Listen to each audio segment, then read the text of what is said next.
Suportado ni Claudine Barreto si Rita Daniela sa isyong kinasasangkutan nito. Nag-post si Claudine ng mga photo ng video call nila ni Rita at dito nga ay ipinagsigawan niya ang suporta niya laban kay Archie Alemania.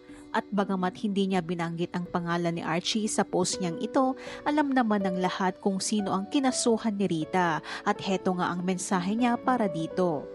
Di po ako nakikisawsaw sa mga naglalabasang issue. Rita has been a true-blooded Claudinian, supporting me through my highs and lows. Claudinian man si at Rita Daniela o kahit sino di Claudinian, it does not matter. She is a mother, a single mother and a father. I went out of my way to be there for Rita. Sa mga nagsasabi o magsasabi, ginagamit niya ako, please know that she isn't. Why am I in the middle of crossfire? Because I believe and I will protect her. To her perpetrator, ako harapin mo. Apologize before it's too late, boy. Nakikiusap at nagmamakaawa ako, please let us not victim blame here. Let's please show her our compassion and love. I have nothing against the perpetrator and I'm willing to mediate if Rita wants. If you broke someone, please have the heart to genuinely apologize. It won't make you a less of a man to admit, choosing to be responsible and owning up to your actions and mistakes will be good for your soul. What you have done is beyond just trauma. The damage has been done. Makikipaglaban ka daw sa korte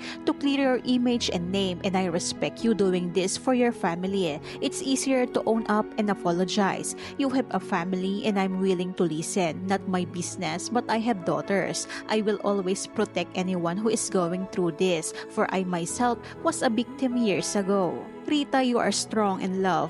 God hears you and I am here for you. Samantala, marami ang humanga sa tapang ni Claudine na kampihan o maglabas ng boses sa ganitong pagkakataon bilang suporta sa kapwa babae at kapwa ina.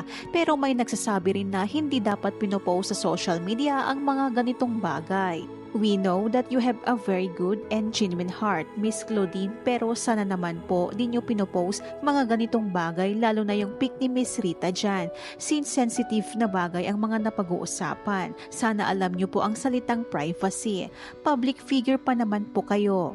Mabilis namang sinagot ito ni Claudine.